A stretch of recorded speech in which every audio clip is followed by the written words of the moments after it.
This is my audience, Kristen and Chad. They're gonna sit right over there.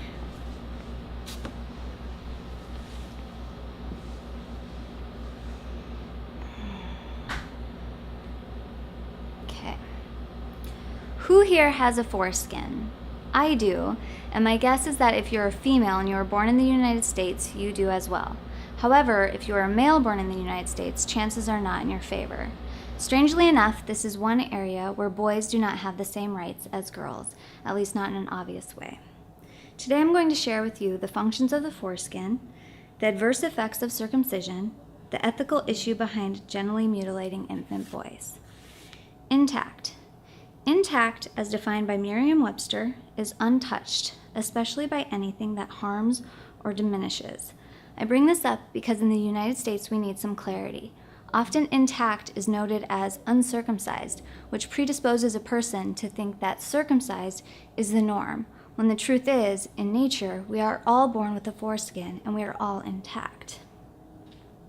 It's worth mentioning that the rest of the population of the world tends to keep its babies intact as well.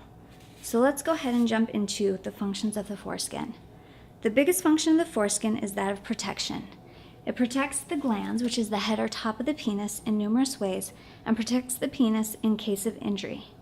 As I break down each component, I summarize from Functions of the Foreskin, printed in 2009 on drmama.org.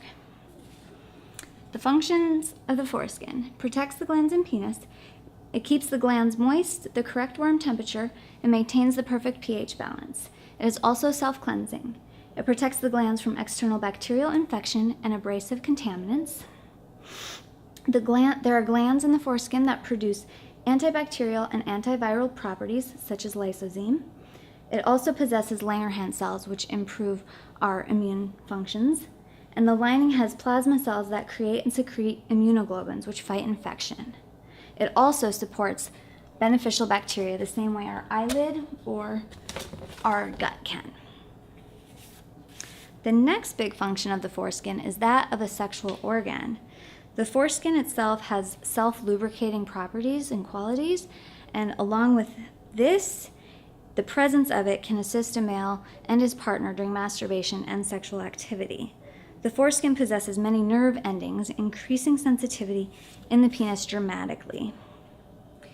Eden and colleagues compared sensitivity, specifically fine touch pressure thresholds, in the adult penis and found that, when compared to the most sensitive area of the circumcised penis, several locations on the intact penis that are missing from the circumcised penis were significantly more sensitive.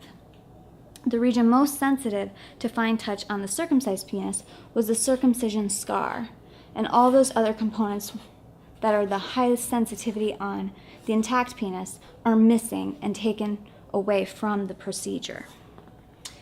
Another thing to consider about this is actually feeling the difference. You can feel how sensitive a light touch is on this side of your hand, but when you do the same light touch on the palm of your hand, it's really extra sensitive. That's fine touch sensitivity. All this may come as a shock because so often we hear, oh, it's just a little snip. But the truth is, when we look at how the penis grows, and if we measure it on an adult male, we will see that a mean of 3.4 centimeters, or 51% of skin and mucosa are removed from the mean adult penile shaft. This is noted in the British Journal of Urology by the research done by Taylor. Since my last statement gives a glimpse of how much is taken from the penis when it's circumcised, let's start considering the detrimental effects circumcision has on boys in our society. There are many things that can go wrong with the procedure itself or the healing process. I will go a bit more in depth on some of these while just listing the others, and I highly encourage you to take a peek at the others that I simply list when you are able to. As I was just mentioning, sexual dysfunction can be an effect of having a circumcised penis. In a Danish study published in 2011, they found circumcision was associated with frequent orgasm difficulties in Danish men and a wide range of frequent sexual difficulties in women, notably orgasm difficulties, painful sex, and a sense of incomplete sexual needs fulfillment. The scariest repercussions of circumcision are the loss of blood and the potential for death. Many do not know that babies die from circumcision, but according to the Thymos Journal of Boyhood Studies in 2010, 117 boys die each year from this procedure. There is some controversy over this number, yet one thing cannot be denied, and that is how easy it is for a baby to bleed excessively and die from bleeding too much. So how much blood does it take for a baby to hemorrhage? 1 ounce. And it only takes double this, or 2.3 ounces, for a baby to die.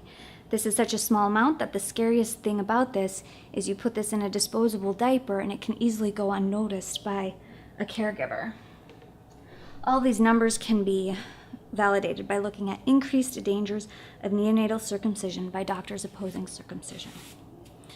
From Boyle and Associates, other complications include penile curvature, skin tags, adhesions and bridges of penile skin tissue, meatal stenosis, which is the narrowing of the urethral opening, pitted glands, jagged scarring, accidental amputation, damaged frenulum, and keratinization, as well as atrophy of the brain's pleasure center during the critical period of development.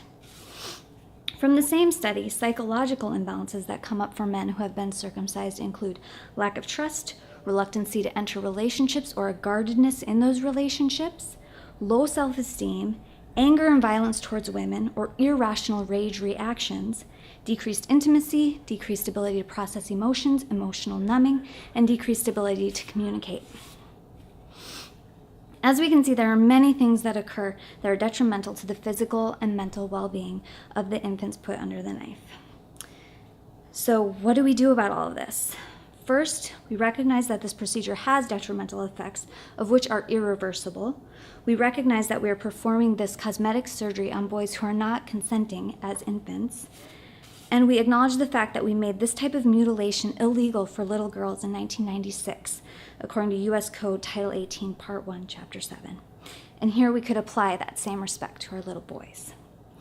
We think about the guiding principle to first do no harm, and we can take that very seriously.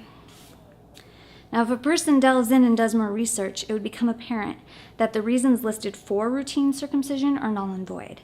Simply put by renowned pediatrician Dr. Sears, do not circumcise your baby because you think there are some medical benefits. There are none. Today, I literally covered the tip of the iceberg, for there is so much more to learn regarding the functions of the foreskin, the damages of circumcision, and the ethical battle against genitally mutilating our baby boys.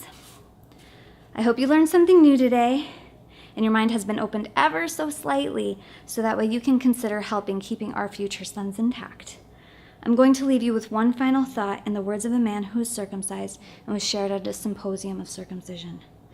There's something very wrong and very frightening about a society that systematically tortures and mutilates babies. Thank you.